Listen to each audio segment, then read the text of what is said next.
Merhabalar, bu videomuzda Monster Mesh web sitesinde basit çizimler yaparak bunları animasyonlara nasıl dönüştürebileceğimizi öğreneceğiz. Haydi başlayalım.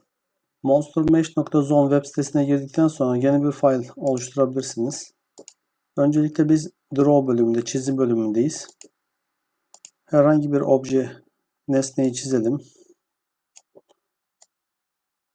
Şimdi ayağımızı çizdik burada. Ayağımıza tıkladığımız zaman, çift tıkladığımız zaman kırmızı oluyor. Tek tıkladığımız zaman mavi. Bunun özelliği şimdi maviyken inflate yaptığımız zaman, yani 3D modellemeye geçtiğimiz zaman tek ayak çizmiştik ama iki ayağa döndü. Şimdi tekrar Draw'da geri geldim. Çöp kutusuna basarak geri alma işlemi yapılabilir. Tekrar bir çizim yapalım.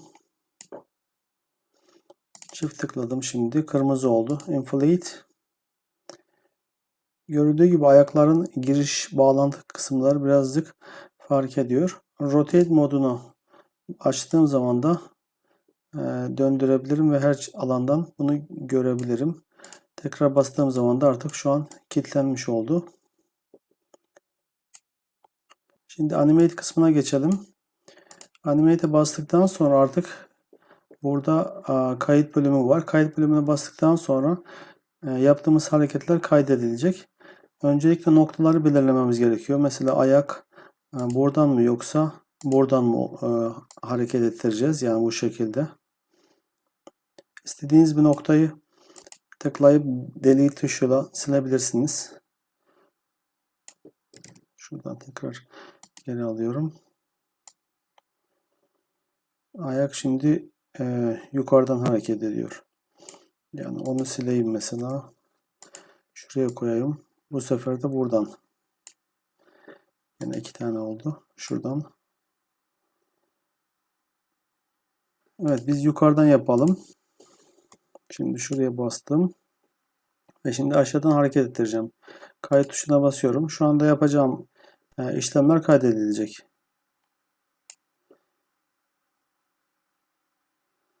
Evet, görüldüğü gibi tek ayağın hareketini sağladım. Şimdi döndürme işlemine geçeceğim. Döndürme işlemine diğer tarafa döndüm ve aynı şekilde döndürme işlemini bitirdim şu an ve kayıt işlemine geçiyorum.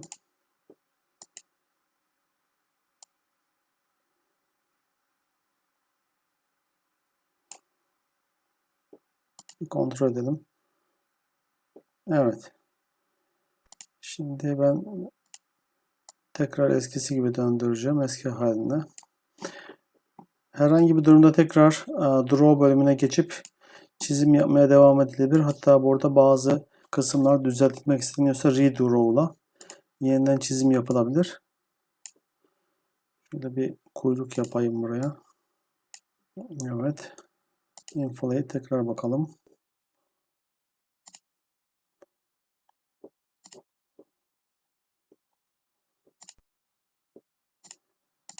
Kuyruk da aşağı yukarı hareket etsin.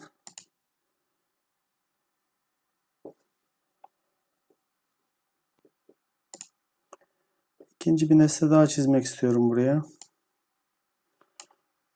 Draw bölümüne geçtim. Beğenmedim. Şöyle.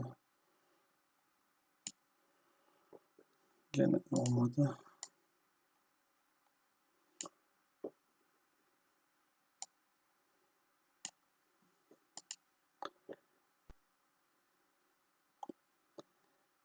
Anime kısmında da buna da bir animasyon verelim şöyle. Gördüğü gibi bu durumda o alt kısım da hareket ediyor. Alt kısmı ben sabitleyebilirim aslında. Yani şuraya bir tane nokta koyduğum zaman yani burayı sabitlemiş oluyorum. Artık alt kısım hareket etmeyecek.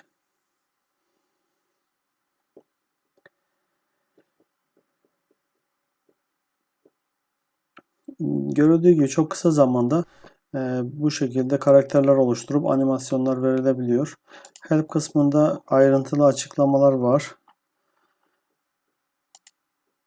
Burada ekstra bazı özellikler bulunuyor. Ve normal proje olarak kaydedip OBJ dosyası olarak veya GLB dosyası olarak da kaydedilip Blender gibi uygulamalarda kullanılabilir.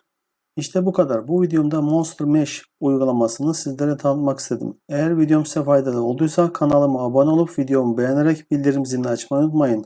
İyi çalışmalar.